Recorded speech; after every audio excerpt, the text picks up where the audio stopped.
ஆண்டவருக்கும் எங்களுடைய பெற்றோர்களுக்கும் நன்றி. அப்புறம் வந்து இந்த பிஸ்னஸ் வாய்ப்பை எங்களுக்கு வழங்கியவங்க வந்து பட்டாபு அண்ட் லட்சுமி. இந்த வாய்ப்பு வந்து அவங்க வேளாண் இருந்ததுன்னா இத்தனை பேர் உங்களுக்கு முன்னாடி நாங்கள் எடுக்க மாட்டோம். அப்புறம் எங்களுக்கு வந்து நல்ல நேரான ஆலோசனை சொல்லி இந்த பிஸ்னஸை வந்து இந்த 3 வருஷத்துல எவ்வளோ சிறப்பாக பண்ண முடியும், ஈஸியாக பண்ண முடியும் அப்படின்னு ஒரு சில டிப்ஸ்லாம் எங்களுக்கு கொடுத்து அதை வந்து எங்களுக்கு கூட இருந்து எங்களை வளர்த்து விட்டாங்க. விஜயகுமார் நன்றி. 3 வருஷம் பண்ண எங்களுக்கே இவ்வளோ இது இருக்கு. 5 வருஷம் பண்ணால் எவ்வளோ எக்ஸ்பீரியன்ஸ் இருக்கும், அந்த எக்ஸ்பீரியன்ஸ் எங்களுக்கு ஷேர் பண்ணி எங்களையும் வந்து அவங்க மாதிரி ஆகணும் அப்படிங்கிற ஒரு ஆசையோடு ஆசீர்வாதம் பண்ணி கொண்டு இருக்கோம் ரவி அண்ட் டாக்டர் பிரியா. இவங்க கூட இருந்து எங்களுக்கு வந்து எப்படி உழைக்கணும்னு சொல்லி கொடுத்தாங்க. பட் எங்க கூட இல்லை, ஆனால் அப்பப்போ வந்து காட்சி தந்து பட் சீனிங் மூலமாக எங்களுக்கு வந்து அறிவை கொடுத்து ஆச்சரியம் கொடுத்து ஊக்கத்தை கொடுத்த குமார் அண்ட் அஞ்சலி சுராமகிருஷ்ணன்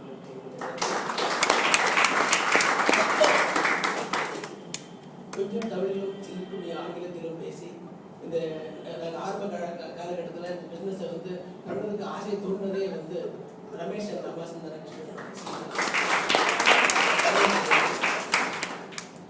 எவ்வளோ சாதனை பண்ணியாச்சு.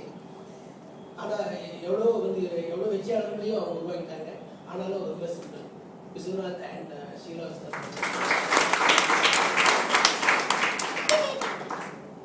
அதுக்கு எல்லாத்துக்கும் மேலே நான் இந்த பிஸ்னஸை வந்து முதல்ல வேண்டாம்னு நினச்சிட்டு இருந்தேன். ஆனால் அந்த பிஸ்னஸை வந்து போல்டாக எடுத்தது வந்து என்னோட மனைவி தான். அவங்க இதை பற்றி பேசுவாங்க. அனைவருக்கும் மாலை வணக்கம். என்னுடைய பெயர் சரஸ்வதி பாண்டு, ஹோம் மேக்கர். எங்களுக்கு 2 குழந்தைங்க, பெரியவர் கோப்பு, சின்னவர் கார்த்திக். பெண்கள்னா வீட்டில் தான் இருக்கணும், ஆண்கள் உழைக்கிற உழைப்புல தான் வந்து குடும்பத்தை நடத்தணுன்ற காலம் இருந்தது இல்லைங்களா? இப்போ வந்து அப்படி இல்லைங்க.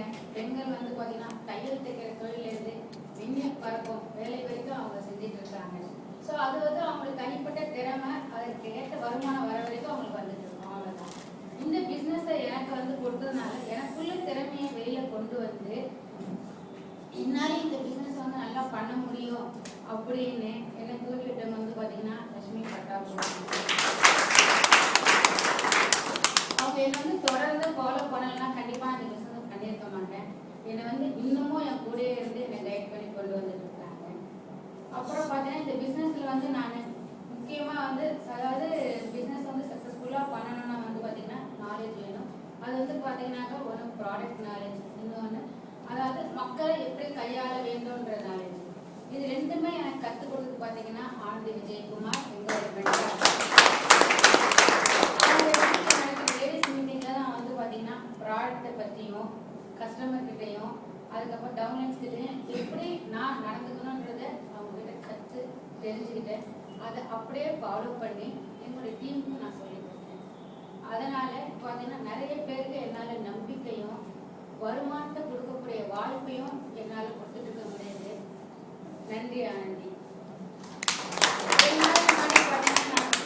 பார்க்க போயிருந்தோம். அவங்க சொன்னாங்க அதாவது என்னுடைய கான்ட்ரிபியூஷனே இல்லாமல் பிளாட்டை நீங்கள் முடிச்சிட்டீங்கன்னாங்க. இல்லை, அவங்க தான் என்னோட எல்லை. அவங்களுடைய தன்னம்பிக்கை தான் வந்து பார்த்தீங்கன்னா அவங்கள பார்த்துக்கிட்டே நாங்கள் வந்து இந்த பிஸ்னஸை அதாவது எந்த தடையும் இல்லாமல் நல்லா பண்ண முடியும் நம்பிக்கை இருக்குது. ஸோ எங்களுடைய சாதனை பார்த்தீங்கன்னா உங்களுடைய ஆசீர்வாதம் தான். Thanks madam.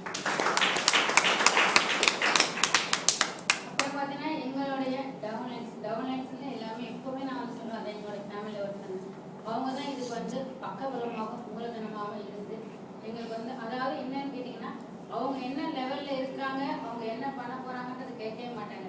உங்களுக்கு டீ முடிஞ்சிச்சா அப்படின்னு தான் கேட்பாங்க அவங்க எப்போவுமே எல்லாருமே. ஸோ அவங்களுக்கு வந்து நாங்கள் என்ன நன்றி கடன்பட்டிருக்கோன்னா ஒன்று இல்லைங்க, அதாவது எங்களை எப்படி லட்சுமி பட்டாபு உருவாக்குனாங்களோ இந்த லெவல் கொண்டு வந்துட்டு இருக்காங்களோ, ஸோ அவங்கள நாங்கள் அதே மாதிரி உருவாக்குவோன்ற நம்பிக்கை எங்களுக்கு இருக்கு.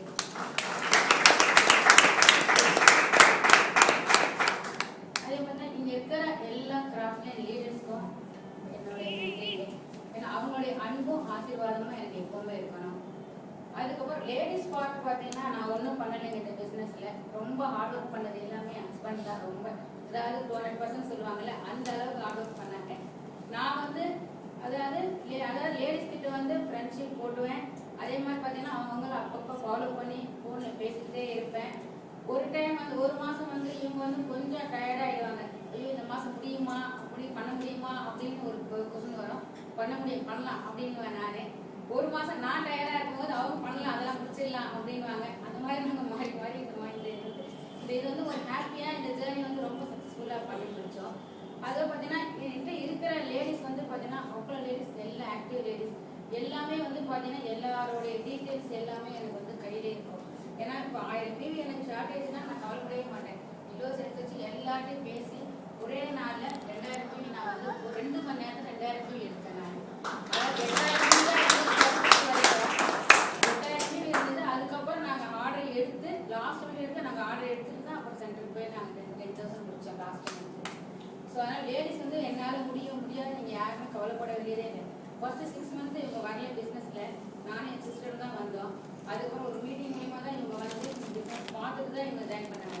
அதனால் ஹஸ்பண்ட் வரல, குழந்தைங்க இருக்குது, என்ன ரீசன் நீங்கள் சொல்லாதீங்க. உங்களால் முடியும்னா நம்பிக்கை வச்சுன்னா மக்கள் மேலே நம்பிக்கை வச்சு இந்த பிஸ்னஸ் வந்து சக்ஸஸ்ஃபுல்லாக பண்ணுங்க.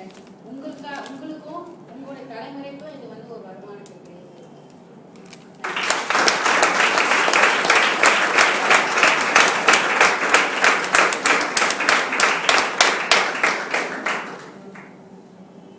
ஃப்ரெண்டுகள் பார்த்தா கொஞ்சம் இடைகள்லாம் இருக்காங்க.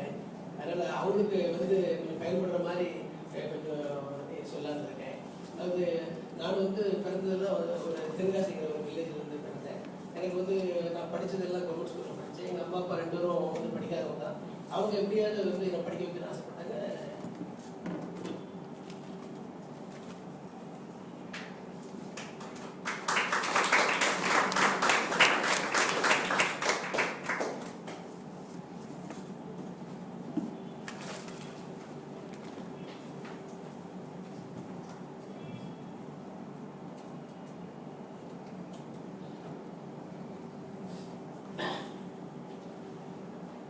படித்து வந்து இந்த வேலைக்கு வந்தேன்.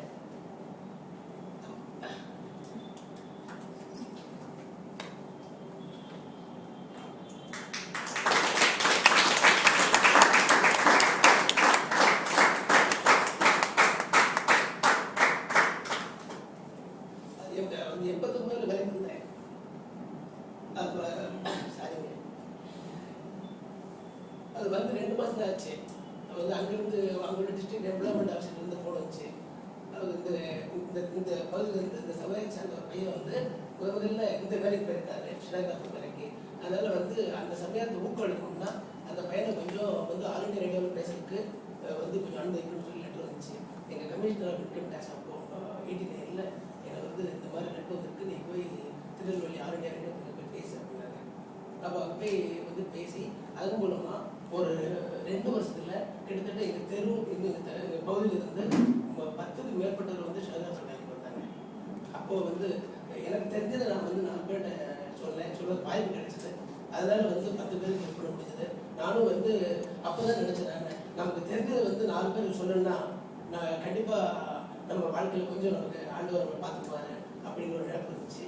அந்த மாதிரி நினைப்பில் தான் எங்கள் அப்ளைன் பட்டாவும் லட்சுமியும் ஒரு 3 வருஷத்துக்கு முன்னே எங்கிட்ட வந்து இந்த பொருள் நல்லா இருக்கும் பயன்படுத்துங்கன்னாங்க. நான் ஒன்றுமே செய்யலை, ஒரு 200 டிவிக்கு வாங்கணும்னு நினைக்கிறேன். அப்புறம் என்ன பண்ணாங்க, ஒரு 12 நாள் கழிச்சு வந்து இந்த இது எப்படி இருக்கு, பொருள் நல்லா யூஸ் பண்ணீங்களான்னு சொன்னாங்க. நல்லா இருக்குன்னு சொன்னோம். இன்னும் கொஞ்சம் போகிற பண்ணீங்கன்னா ஒரு செக் வந்துருமே அப்படின்னாங்க.